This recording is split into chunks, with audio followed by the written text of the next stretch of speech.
68 yıl 13 aprel. Mən düşdün keyin qum tasqash üçün Nöktənin yağış uyunun yenidəki su aqarğı gəldim. O yerdə ətiyaz vaqtları və qattiq yağmur sel yaqqanda östən toşub taşqın su kelərdi. Adətdə östəndən su axmaydı. Mən şu östənin ornuna kelib şehillarını kolab qum tasqavatdım. Yağış uyunun işkidən Muqacanın ayalı. Hazır bu uyda Muqacanın ailesi oldurdu. Beşini çıqırıb ətrafqa qarab yenib gedətdim. Yani beşini çıqırıb uyaq-buyaqqa qarab yani kirib gedətdi.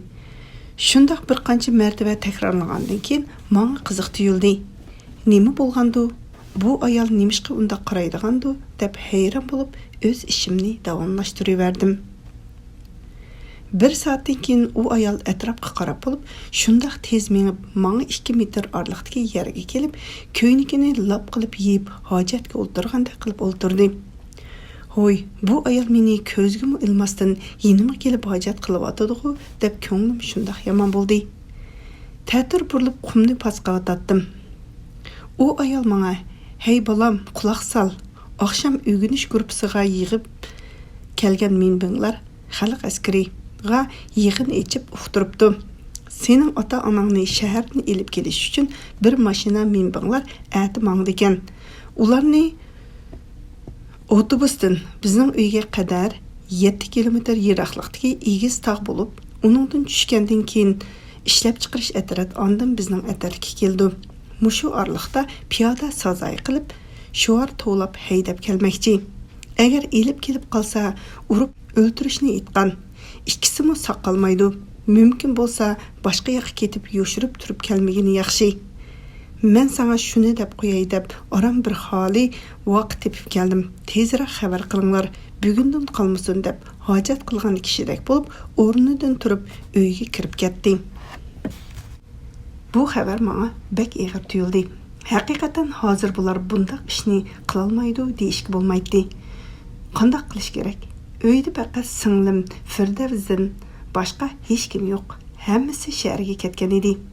Kech kirgacha singlim Firdavs bilan Jojib Banu Hadamni shaharga yo'lga selish kerak edi. Hozir ish vaqti bo'lganlikdan uyga bora olmayman. Qanday qilishim kerak deb qisilib turatdim. Xudoyim haydab kelgandek singlim Firdavs yenimga yetib keldi.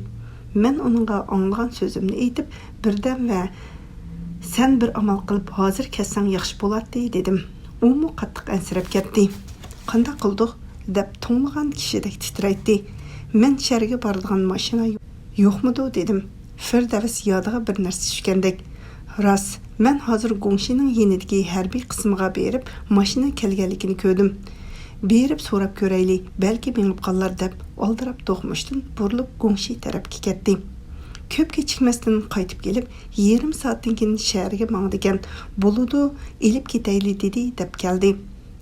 Yarım soat qolmasdan Hadam Hojiya Banu bilan Firdavs harbiy mashinaning ustida yo'shirin shaharga ketdi. Qarong'u tushmasdan ular sog'-salomat uyga yetib berib, ahvolni uydagilarga degan ekan, tuqqan al-og'iylar yig'ilib kelib, zodi bu vaziyatda taqqa chiqmaslikni loyiq ko'rdi. Ədsət degan tuqqanlar və al-og'iylardan bir qancha kishi kelib bizning uyda ularning kelishini saqlab o'ltiribdi. 2 kundan keyin soat 10lar bilan Qani Payjang boshliq bir qancha minbinglar bilan Payjusidan o'kan degan qozoq kishini ilib bizning uyga kirib ketdi. Qanji Payjang xuddi jallodlardek qiyofatda yomon pozitsiya qo'llanib, biz sizlarni olg'ili keldik. Hozir g'iding-biding demasdan mangizlar deb besim ishlatgan ekan. Dadam doktorning davolatgan va amgaka bormaydi degan qog'ozlarni ko'rsatsa-mu, nazarga olmabdi. O'lsam-mu mangsan deb vaqirab turganda bizning uyimizda ijaraga o'tirgan bosh saqchining boshlig'i Nurjon aka o'zining harbiy kiyimini kiyib, harbiy unvonini taqib uyga kirib kelib bo'lgan ahvolni ko'rgandan keyin nima bo'ldi? Nima ish bu? Odam og'riq doktorga davolanyotdi. Əmgəkə yormaydigan, barmaydigan adam sizlərə niməyə kerak bo'lib qoldi? Nima gunohi var? Bu odamga qonun o'rnatib kiygizgan qalpiqi bormi? deb ulardan so'ragan ekan, Nurjan akaning harbiy kiyimiga qarab va boshlab kirgan Ökan degan odamning Nurjan akaning oldida titrab turganini ko'rib, minbanglarmi besilib, yo'q, u odamga qonun bo'yicha kiygizgan qalpig'i yo'q deb javob beribdi. Undaq bo'lsa sizlar bekordan odamlarga bundaq tahdid selishinglar to'g'ri emas. Ökanga qarab, Ökan, seni bu ishlarga kim mas'ul qilib avatdi deb so'ragan ekan, u huduqib, yo'q, men bular bizga berishib ber degandan keyin kelgan edim. Sen yuqoridan ko'rsatib seni belgilmagan turib, o'zligingdan bundaq ishlarni qilishga nima haqqing bor? Bu yoqqa kel deb chaqirib, chiqib qattiq bir qancha so'z qilgandan keyin Ökan kelib juringlar deb ularni boshlab elib chiqib ketibdi. Shundan keyin ular o'zlari kelib dadamni, bu kishi kasal davolanib qolsin, qolganinglar taqqa qaytinglar, әді еліп кетіміз дегенде, апам білән сыңылырым, біз қатнаш білән кетіміз, бүгін білән билет алымыз деп, шу күні 3 билетini еліп келіп қойыдды. Кәшқұрын халық әскері келіп, әді маңдыған 3 билетini көріп, София білән дадам қалдыған, апам, Ғайша, Садық кетедіған болып, олар шығып кетіпті. Оларның кетіші білән апам билетini апырып қайтырып, 4 күнден кейін кетедіған билетini еліп келді екен. Чүнки бұл халық әскері Юңфың, Чу, Шамал өртәңеге барғанда, апамларны тосып тұрып, автобус келгенде олар өзлерінің машинасына селіп, бір машина минбин бұларны иліп келдік, деп сазайы қылып иліп қайтымыз деген екен. Шуңа апамлар 4 күнден кейін Сары чоқуға шығып, Зәкияның үйде қонып, апамны Зәкияда қалдырып, Ғайша білән Садық Генгунға әттеген чай вақтыға етіп келді. Олар вәзиет қандақ, апам келсәк боламды, болса иліп келіміз дедім. Мен, я қайтып кәссін, келген білән сақ қоймайды, деп Садықны ені Сары чоқуға әвәттім. Ғайша біз білән қалды, Садық апамны еліп, қайта шәрге кетті. Хеліғі бір машина халық әскерлері Шамал өртаңда 3 күн сақлап, hər bir келген автобусқа həmmisi tizilib şuarlar toğlab düşkən adamlarını kütüb və içini axtırıb, apamlar gəlmigəş axır qaytıb ketken ikən. Firdevs bilən Haciyə Banu ətisi ətiyən yeni şu hərbi maşını bilən sözləşib qoyub, şu maşını bilən yuşunub taqqa qaytıb gəldi. 68-ci ili 4-cü ayının 28-ci günü. Bundan 2 gün burun Gongşi'nin çoğ zallıda Rəşidənin boynuğa atның yem xaltısıға tas selib, inçik sim bilan isib qo'yib, uni 2 kecha qiynab, kurash qipti. Rashida bechara nima deyalsin? Mening ko'nglimda hech narsa yo'q. Xatolikdan og'zimdan chiqib ketdi, degandan boshqa o'zini qutuldirgudek so'z qilmabdim. Kurashning 2-chi kuni maktab o'quvchilari isyon ko'tarib, odamlarning idisiga qarshi kurash qilsanglarmi, lekin uningga jismoniy jihatdan zulm qilishga bo'lmaydi. Hozir bo'yindagi toshni olmaydi ekansizlar, biz kurash maydoniga kiramiz deb jiddiy talash tartish bo'lgandan keyin kurashni to'xtatib qo'yib, Rashidani qaytirib o'quvchilar bilan mening va kadrlar o'tirsida munozara va aytishlar bilan tang atqizibdi. Rashidənin 3 aylıq bolğan balası boyudan ajrab, eri uyga kötürüb elib ketken ekan. Shuningdan keyin Rashida kesalchan bo'lib, ömrida 2-chi farzand ko'ralmadi. Rashidaning keyindan meni kurash qilish planini bir kun avval bizning uyga xalq askari bo'lgan kichik qanaqat kirib, sizni Rashidadan keyin kurash qildigan, ular shundoq plan tuzib bilmay qolmasin aytib qo'yay deb keldim dedi ve başqalar ko'rib qilishdan ehtiyot qilib asta chiqib ketdi. Men hayron bo'ldim va yana bir tarafdan xalqda o'zgarish bor deb xo'shalma bo'ldim. İşten keyin mecburiy emgakdan tushib uyga kelib yuyinib, kiyimlarimni yo'tkab turishimga 2 xalq askari kelib meni majlisga elib ketdi. Shundaq yo'g'an Gongshi zalning ichi odamlar bilan liq to'shib, yana nurg'ulg'an odamlarga o'rin yo'q kaynida o'ri turadi. Men zalga kirishim bilan shuar to'lib va ba'zilari yenidan o'tib ketkicha orliqda 1-2 mush bilan urib o'tkazibdi. Tayoqlar orasidan menib klubning oldiga bordim. Sahna tarafda qurilish atratining boshlig'i Qajay, cho'ng atratining buxgalteri Saliq, shofir Ahmad bilan bir qancha xalq askarlari turgan ekan. Ular menga bir o'rindiqni ko'rsatib, uning ustiga chiqib tur dedi. Chiqib turdim. Varqirab shuar tovlishidan keyin Qajay kurash yig'ini haqida so'zlab, mendan hisob oldiganligini va kurash qilib yo'qotadiganligini uqtirdi. Bundaq yig'inlarni beshimdan nurg'ulg'an o'tkazganligimdan ko'nglimda odatdagi ishlardek bo'lib qolgan edi. Qajay beshimdagi yog'liqni yulib elib yerga tashlagan edi. Menga eng yaqin yerda nökta 3 o'g'li bilan o'ltirgan ekan. Yog'liq shularning oldiga berib tushdi. Nöktaning oilasi bizning uydagilar bilan yaqin o'tgan odamlarning birisi edi. Ham yaqin qo'shni bo'lib o'ltiradi. Va Nöktaning ayoli Zeynab o'rus ayol bo'lib, o'zini men tatarman deb ismini Zinadan Zeynabga yo'tkab olgan. Shunglashqa u o'zini biz tuqqanmiz debmi yuratdi. İnqilab başlanish bilan yuz o'rib, chegara ajratib ketganlarning birisi edi. Nöktaning 3 o'g'li yog'liqimga tamoqlarini qirib tükürib, mishqirib, putlari bilan dastlab chaylab, lay oyoqlari bilan to'pig'im yelgan edi. Shundoq chiroyli yog'liq to'nuqsiz bo'lib yo'q bo'ldi. Yog'liqqa qarab bu haqlar ichida mening go'zal yoshligim shundoq oyoq ostida chaynab o'tib ketib borudi deb o'yladim. Shu orliqda birisi beshingni ag deb to'lgan edi. Qarsam tunugun Rashidaning bo'yniga osgan tosh solgan xaltini ap kelib mening bo'ynimga esib qo'ydi. Ko'p o'tmasdan inchiksim bo'ynimga petib, jonga takkudak og'rishga boshladi. Toshning eg'irligi egilib turgan badanimni tuvanga qarab tortatdi. Men bar kuchim bilan o'rindiq ustidan yiqilib tushmaslikka tirishdim. Badanimdan titrash va bo'ynimdan qattiq og'irtish meni qiynab ketib boradi. Ularning nima deganlari quloqimga kirmaydi. Vaqirab shu tovlaydi. Shu orliqda yarim soat yarim yildek bilinib ketdi. Bo'ynimdan qon ko'ptamni bo'ylab temishga boshladi.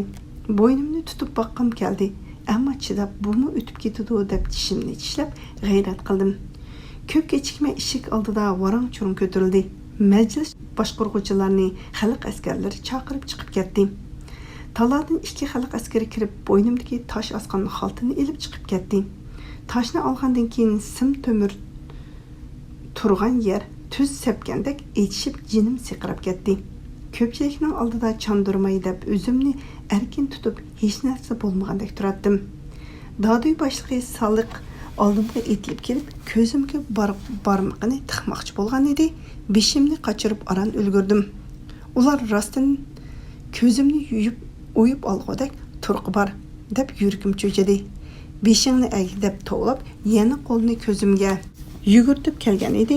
Men o'rindiq ustida turganlikdan beshimni ko'tarib uning qo'lining uchidan ko'zimni qochirdim.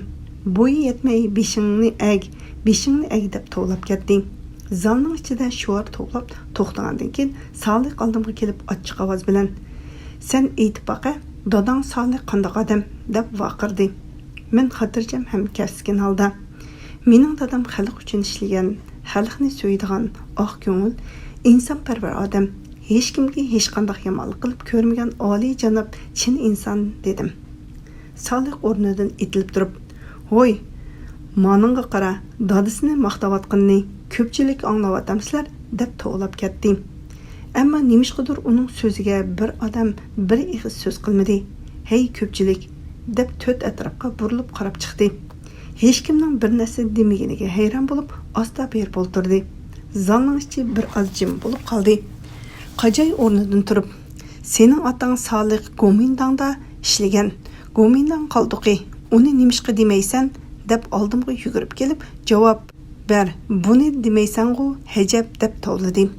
Mening dadam Gomindang vaqtida savdo nazoratida ishlagan, hech qanday yomon ish qilmagan dedim. Qajay, Gomindang vaqtida ishlagan odamni yaxshi odam degili bo'lamdi? Sen yanıla dadangni maqtaysan-ku deb vaqirdi. Gomindang vaqtida ishlamay yotgan odamga kim nom beradi?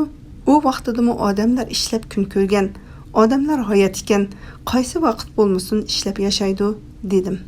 Shopir Ahmad, javoblashma, sen kimsan? Bir aksal inqilobchi deb kelib, meni o'rindiqdan yulib tushirib, bir qancha mush urdi. Shuar tovlandi. Yana o'rindiqqa chiqib turdim. Qajay bir parcha qog'ozni chiqarib, ko'pchilikdan tasdiqlatib oldiq bir narsa bor deb qog'ozni o'qishga boshladi. Өткенде Сөйінгүлнің ата-анasını еліп келіш үшін шәрге 25 халық әскері барған еді. Ularning yataq tamaq və avtobus biletlərini həm 25 xalq əskərinin 3 günlük iş haqqını Söyüngül төлəydi. Bunun üçün töyüsüm. Yana Söyüngül Xabada tasqıgan qumni toşub ketkiçə Xabaga kelgan kelkün kelib u qumlarni eqitib ketgan. Onun üçün 20 kub qumga 80 sum cəmi 80 yuan pul төлəydi. Hazır köpçilik oldida təsdiqlanıb alımız. Deb xalq əskərinin başlığı Qacay, Saliq, Şopur Əhmədlər bir qağazga qo'l qo'yib rəsmiyyətlərini ödədi. Tova deb heyran buldum. Qumni tasqash mening vazifam bolsa-mu, to'shib elish ularning ishi edi. Mening uchun bu hech farqi yo'q. Chunki men turmadan qaytib, bir kun dam olmay ishlagan bo'lsam-mu, ish haqqim uchun bir tiyin elib ko'midim. Saliq qo'l qo'yib bo'lib mening oldimga kelib, ko'pchilik xalq bilib qo'yinglar, bu aksal inqilobchi hech vaqt to'y qilolmaydi, ham to'y qilishga huquqi yo'q deb burilib, menga qarab, sen to'y qilmoqchi bo'lsang, to'y xitingni bizdan olsan. Biz hech zaman sana to'y xiti bermaymiz. Sen ömrün bo'yi mushundaq o'tib ketasan. Qani to'y qilganingni biz bir ko'raylik deb olchanlab berib o'ltirdi. Men uning so'ziga hayron bo'ldim, ham nomusum keldi. Nima degan xorlash? Men mushu holimda to'y qilishni o'ylabmi ko'midim. To'g'ri xudoyim, qandaq bir kunga qoldim deb ko'nglim yomon bo'ldi. Ammo sabr qilishdan boshqa nima chora bor? Yig'in oyoqlashishdan burun meni chiqib ketsin deb shuar to'g'lidim. Men uyga qarab mangan edim. Kaynimdan bir turkum bolalar chiqib, menga qartib tosh etishga boshladi. Allohning qudrati mushtak toshlar mening yenimdan, boshlarimdan uchib o'tib ketadi. Ballar, "Voy, birmo taş tekkizolmayotganimizni qara, nemishqa tegmaydi" deb tillab taş atatdi. Men o'zimni Allohga omonatlab, menib uyga yetib keldim. Rashidaning qo'lga ilinishi 12 may. Güzel may iyi, tabiat yop-yeshil, yangi chiqqan maysalarning xushbiroq edi, kishining ko'ngliga rohatlik beradi. Qushlarning yiqimli ovozi jonga huzur bo'ladi. Tabiat o'zining go'zalligi va tinchligi bilan ko'nglimni xush qilsa-mu, Xitoy hukumatining eg'ir siyosiy zulmi jinimga batadi. Bugun butun atraf xalqi qo'mirilib, tosh yo'l yasash uchun chiqdi. Muqajjam bilan meni Xabadan shayxlarni qo'lab ham mashinaga qochilash uchun qo'ydi. Bugunmi bir qancha xalq askarlari bizga haydakchilik qilib, bo'l chapsan ishlar deb og'zi yepilmay vaqirab kelyotadi. Mashina ketganda shayxlarni qo'lab dövlab turamiz. Mashina kelganda dövlangan shayxlarni mashinaga qochilaymiz. Bu yengil ish emas edi. Mashina beribla to'kib etib qaytib keladi. Bundaq ig'ir ishqa men degan erlarmi chidamaydi. Beshinga kelganda chidamay amoling qancha? O'zingni xor qilg'icha kuchingni xor qil deb o'zimga g'ayrat beratdim. 2 mashindan keyin lingshib oran ishlayotgan Muqajjan qo'rsqim og'rib ketdi deb yerga yumolinib yetib qoldi. Balki rosa og'ridi va balki yolg'on ish qilib u ishdan to'xtadi. Qanday qilsin, yoshga cho'ng odamga bundaq ig'ir ishni qilish qiyin. Shunda qilib butun ish faqat menga qoldi. O'z g'ayratimga o'zim qoyil bo'ldim. Yolg'iz o'zim ulgurtib ishlab turdim. Men har holda emgakim bilan Nansan xalqini qoyil qilib keldim. Tush vaqti bo'lganda ussab yetib, bir chini suv ichish uchun yo'l chetidagi qozon esib suv qaynatayotgan yerga bordim. Qozon beshida cho'ng atarat boshlig'i Qodir bekning ayoli Zibila suv qaynatib o'ltiribdi. Mening kelganimni ko'rib, "Sana o'xshash aksal inqilobchilarga suv yo'q, suv berilmaydi, ket yo'qol" dedi. Men bu gap qilmasdan bu yerga dunyodagi zaharlar yig'ilgan yer ekan deb o'ylab ketib qoldim. Kashti herib, o'rjinim qilib oran uyga qaytdim. Uyda G'aysha, Hojiya, Banular bor ekan. Qandaqdir ular ko'ngilsiz ham g'amkin ko'rinadi. Men ulardan nima bo'ldi deb so'rag'im kelmay qoldi. Bir oz bo'lsa-mu tinchlikni xalab qoldim. Choydan keyin G'aysha g'amkin oldi. Bildingizmi, bugun atgan shahardan kelib Rashidani qo'lga ilib ketibdi. Go'ngshi cho'ng va kichik atratlarda bir xil jiddiylik bor. uzun ham har turli qalpoqlarni yasab tizib etibdi. Biri harakat ba o'xshaydi deb ansirishib manga qarab qandoq bo'lar ekan dedi.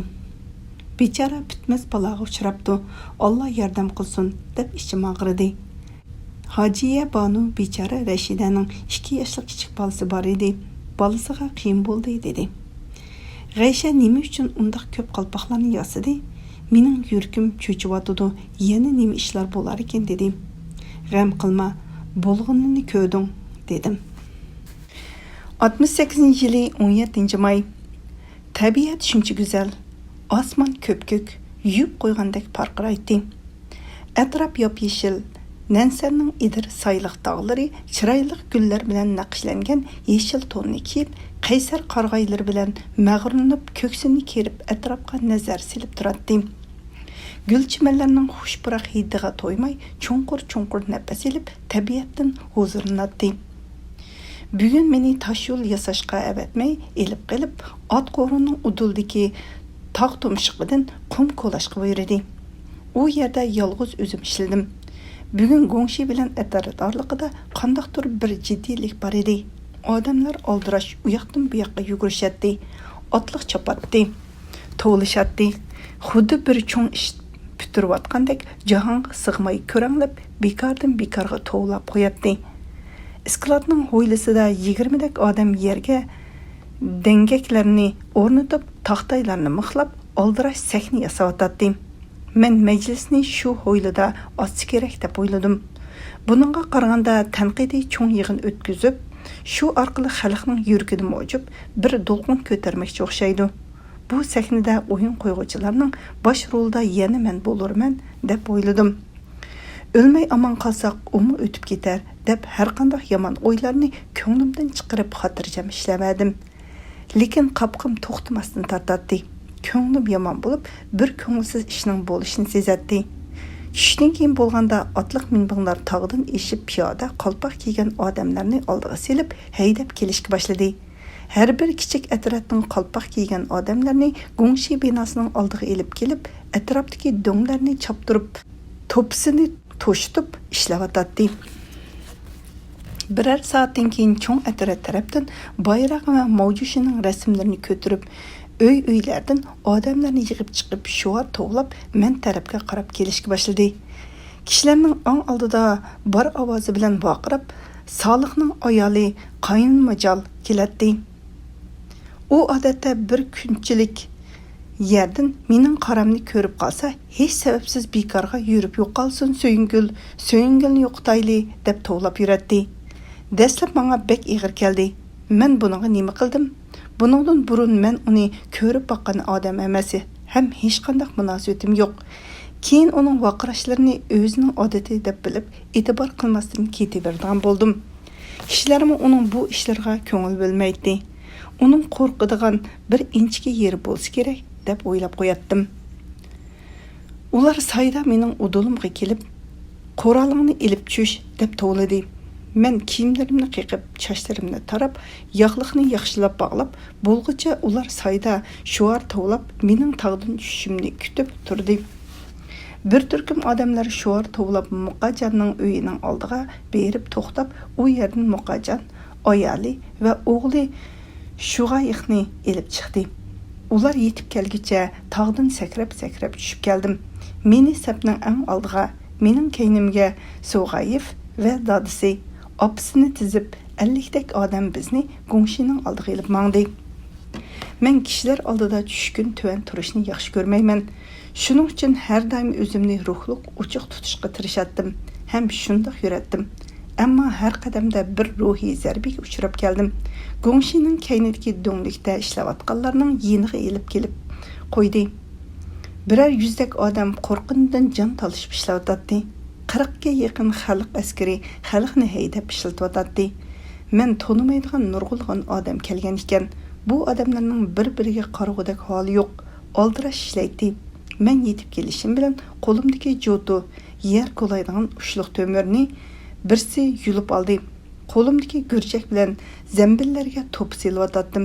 Yana birsi kelib qo'limdagi gurjakni tortib elib, oldirash ishlashga boshladi. Bechoralar qattiq qo'rqindan o'diq o'tadi deb o'ylab, bir zambilni elib kelib to'pi to'shidim. Bizning kaynimizning ko'p kechikmasdan kapitalistlarni yo'qotayli, millatchilarni yo'qotayli deb shior to'lab, dadamning hadisining eri Majid akani va navri hadam Hojiya Banoni so'rab kelib bizning oramizga qo'shdi. Men ularni ko'rib ajoyib hayron bo'ldim. Hojiya Banonining chiroyida qon yo'q, lavlari titraydi. Birsi gap qilsa pang'id etilib yig'laydigandek turadi. Men uningga yo'shirincha qarab, kerak yo'q degandek qilib kuch berib kulib qo'ydim. Majid aka bo'lsa hodiqqan va qo'rqqan holda ko'zini yo'g'on qilib nima qilishni bilmay atrofga qaraydi. Bütün yüz ko'zi qip-qizil bo'lib ketgan, u 70 yoshlarga berib qolgan, qon besimi yuqori kesil bor odam edi. Hojiya Banu bilan ikkisi zambil ko'tarib ishlashga kirishdi. Ishlab etib bir orliqda Liu Jongni uchirtib qoldim. Beshiga burunqi Xitoy podshohlarining tojisida qilib qog'ozning qalpoq kiygizgan. Choponning oldini kayniga qilib kiyib, etikiga to'p silib tushgan holda ora minib ishlab yuradi. Men uning yeniga berib, "Lavliu, sen bugun beshinga toji kiyib podshoh bo'lay deyotamsan?" deb chaqchaq qilib kuldim. Liu Jong, "Hey qizim, sen hech narsani bilmayotsan. Biz bu kurashdan tirik chiqmaymiz. Bizning o'likimizni uyga ilib qaytadi", dedi. Men hayron bo'ldim. "Qo'ya Lavliu, nədiki bo'lmug'ri gaplarni qilsan, sen qo'rqib qopsan, ham undaq ish yo'q, o'lmaymiz", dedim. "Minbin kelib qoldi" deb ketib qoldik. Men uning so'ziga hayron bo'ldim. Rost shundaq bo'larmi? Hey, undaq bo'lishi mumkin emas deb ishongim kelmadi. Yana bir tarafdan yuragim cho'chib, "Alloh o'zing saqla" deb Xudoyimga topshirib ko'nglimni bezladim. O'limni o'ylash ig'ir. Alloh ajilimizni nimadan yazsa shu bo'lur. Agar ajilimiz mushu bo'lsa, amalimiz yo'q. Alloh imonimizni bersin. Taqdirga nima yazsa shuni ko'rarmiz deb o'zimga tasalli berdim. Xalq askarlari to'xtamasdan chopsan bo'l, chopsan deb to'g'lab haydakchilik qiladi. Kishilar bir xil qo'rqish va xavf ichida oldirash ishlaydi. Shu tariqada kechki soat 10 ga qadar ishladik. Yana atgan soat 4 da ishga chiqadiganligimizni uqtirib, cho'ng atrat va gongshi zaliga kishilarni o'rlashtirdik. Bizga o'rin bo'lmaganlikdan uyda yetishga qaytirdik. 1968-yili astin chiqmas qonliq 18-may. Atdigan soat 3lar bilan tong qorong'usida ishga chiqdik. Odamlarning qiyofasida qandaqdir o'lim xavfidan qo'rqish va ansirash bor edi. 200 odamda bir ig'iz so'z qilgan ovoz anglanmaydi. Faqatla cheliyotgan jo'tu va gurjaklarning ovozlari anglatdi. Xalq askarlarining chopsan ishla, chopsan bo'l deb to'lg'an qattiq ovozlari chiqib turadi. Soat 6da atdiganlik tamoqqa uyga qaytdik. Uyda G'aysha bilan Firdavs ikkisila bor edi. Ular qattiq ansirashib, oqibati qandaq bo'lar deb qayg'uradi. Firdavs to'xtamasdan yig'laydi. Men ularga, "Hech qayg'urg'idek ish yo'q. Bu bir xalqning yuragini mo'jib popoza qilish uchun bo'layotgan harakat. Alloh saqlasin, hech narsa bo'lmaydi. G'am qilmanglar" deb chochlarimni o'rib yuqori ko'tarib tugdim va qora paxta yipni 4 qavat qilib, chechimni chuvilib ketmasin deb chin qilib tikib chiqdim. Ondan qandaq bo'ldikin deb aynakka qarsam, turib qo'ygunim o'zimga ajoyib yorishib ketibdi. Yoshligida odamning nima qilsa yarashadigan go'zalchigi, esat yoshligim zulm ostida xor bo'lib, dasilib o'tib ketib boradi deb o'ylab, aynakdagi o'zimga qaradim. Haqiqatan bugun shuncha chiroyli ko'rindim. Oppoq paqirab turgan yuzimga, qizil mang'izlarimga, yo'g'on, chiroyli o'ychan qora ko'zimga, peshonamga yugilib tushib turgan ushshaq sochlarimga ko'z yugurtib qarab turadim. Eshikdan Hojiya Banu, "Bo'l chopsan, bir odamni urib o'ltirib, o'likini so'rab kelyotdi. Kishilar ishga kelibdi" deb so'zlashga og'zi kelmay titraydi. Ovozlarim yig'ilgan kishining ovozdek titrab chiqadi. Menmi oldirab uchamga yilin chapanimni kiyib, go'ngshiga qarab mangdim. Hojiya Banu degandek bir odamning putidan tutib so'rab kelayotganini ko'rdim va yuragim cho'chib, vujudimdan bir titrak chiqib, o'zimda bir qismi o'zgarish bo'lgandek titraydim.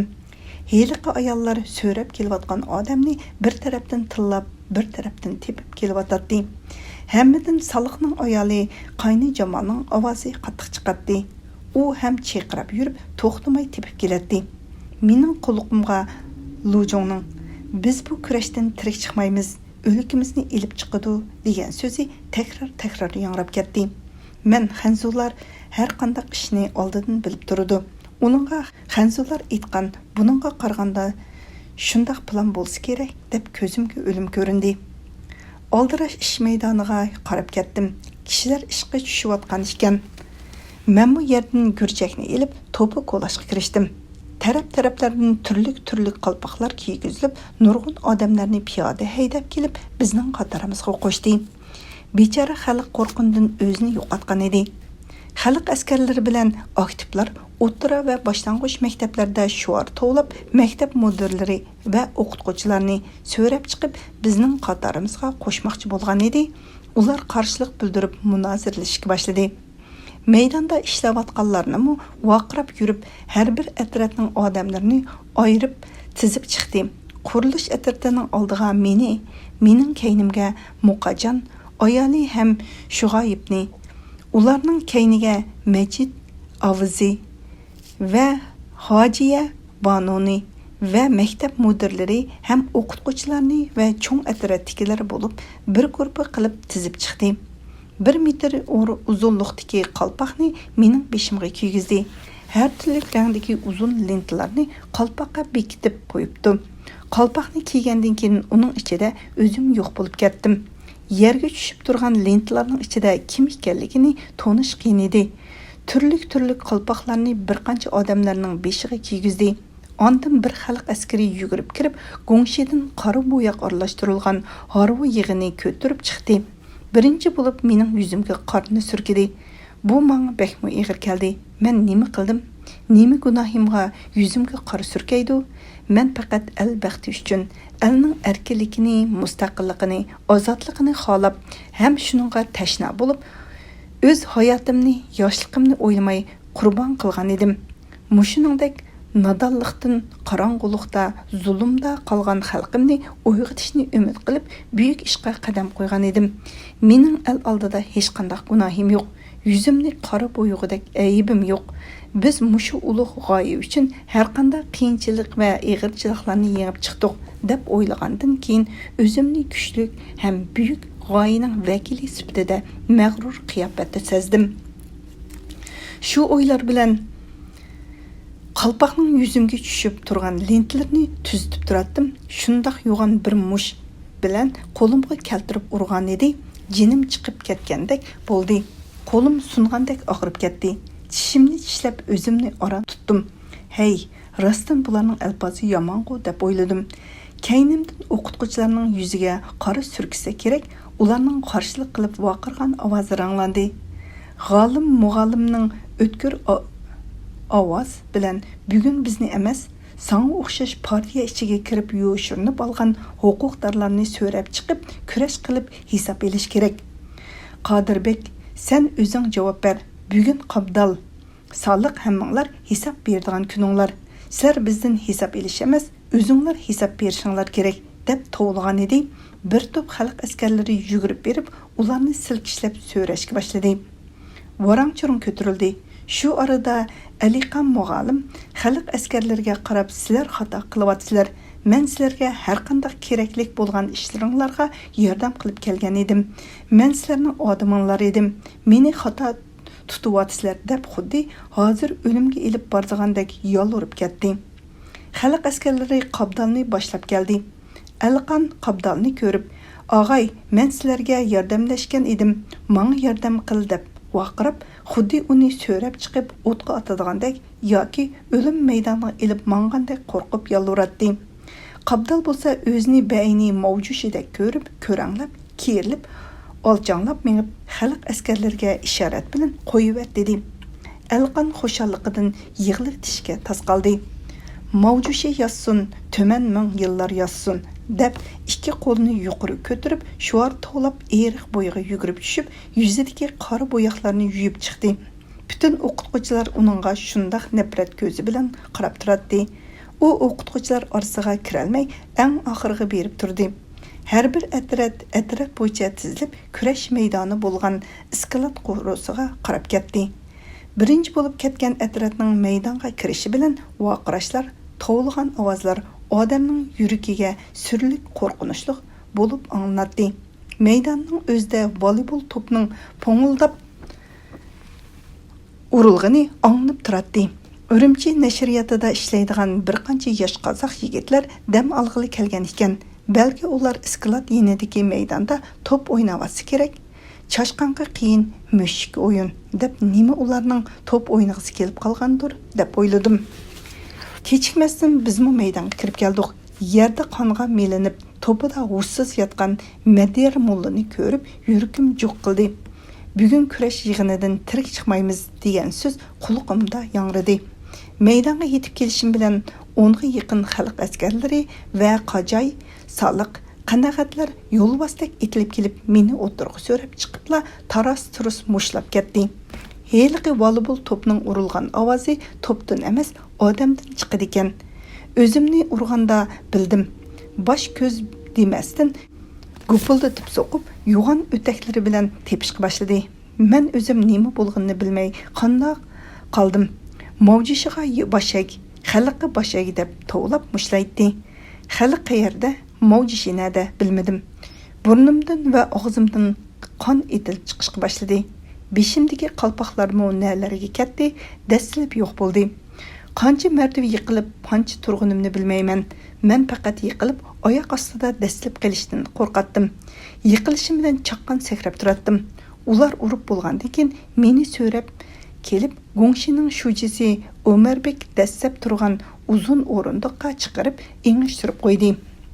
Butun badanim tayoq zarbasidan vaj-vaj etishadi. Burnimdan bir hazagacha qon to'xtamayapti. Har bir qalpoqliq odamlarni bizning kaynidan birining kaynidan birini urgan ovozlar anglab turadi. Nima degan dahshat. Men uzun o'rindiqning ustiga chiqqandan keyin baslik yo'g'on devidek 10 nech odam menga etilib kelgan edi. Isklatning ustida turgan Seyitqan milliy armiya sepini tarqatganda yeziga tushirilib kelgan odam edi. Xalq askarlarga kishilarni maydonga kirgizmay, to'sanglar deb komanda berdi. Chunki Seyitqan minbinglarning boshliqi tarbiyachisi edi. U odamlar hech nimaga quloq solgandek emas, bizga beringlar, bu aksal inqilobchining burun quloq tillarini kesib, ko'zni o'yib olamiz deb xalq askarlariga bo'y bermay, qo'lidagi pichoqlarini ko'tarib menga qarab etilib kelyotdi. Men, yo Alloh, o'zing meni bularning qahridan, zulmidan saqla. Sendan boshqa menga yordam qilguvchi hech kim yo'q. Meni ularning oyoq ostida xor qilma. Ya Rabbi, bularning so'zini anglab turibsan, meni bularning qo'liga berma deb chin ko'nglimdan so'radim. Shu arada o'g'zida turgan Seyitqan qattiq ovoz bilan, yo'ldoshlar, inqilobchilar, biz avval bulardan masala topshirib hisob olaylik. Ondan sizlarga berimiz. Shuningdan keyin qanday kurash qilsanglar bo'ladi deb vaqirdi. Bu tari yomon odamlarni men hech ko'rgan emas, balki 3-chung atratning odamlarmikin deb o'yladim. Nima degan dahshat. Yuragim cho'chidi. Men to'xtamasdan, "Ya Alloh, seningdan boshqa tayanchim yo'q. Menga yordam qil" deb tilab turdim. O'rindiqning ustida engishib turmak intayin qiyin ekan. Birdan kelib urib ishtirib etib, o'rindiqdan yerga yiqilib tushatdim. Ular kelib tepkicha oldirib o'rnimdan turib, o'rindiqqa chiqib turishim bilan yana kelib urib ishtirib, shu tariqada 10-20 martaba takrorlangandan keyin meni yerga tushib boshqalarning qatorida engishtirib qo'ydi. Maydon lukchak bolalar, aqlsiz, tarbiyasiz yoshlar va qora qo'rsoq nodon odamlar bilan to'shqan edi. Har qaysining qo'lida qamcha, tasma, chaqqan o't va lukchak bolalar bo'lsa, o'tik tikadigan begiz omburlarni ko'tarib kirib, ular o'z qo'lrollari bilan maydondagi kishilarni birdan urib qiynaydi. Heliq lukchak bolalar begizlarni kishilarning yonboshlariga tiqib, omburlar bilan shiltatdi. Maydon qip-qizil qonga bo'yalgan. Soliqning oilasi yo'g'on simni 4 ga qatlab, uning ustidan inchik simni yugab, qamchi yasab chiqib, Soliq, ayoli qayni Jamol, onasi Bejamal va bolalari degandek har qaysi birdan tutib maydondagi qalpoq kiygan odamlarni o'zi qolgancha urib qiynab, gurildab u yoqdan bu yoqqa yugurishadi.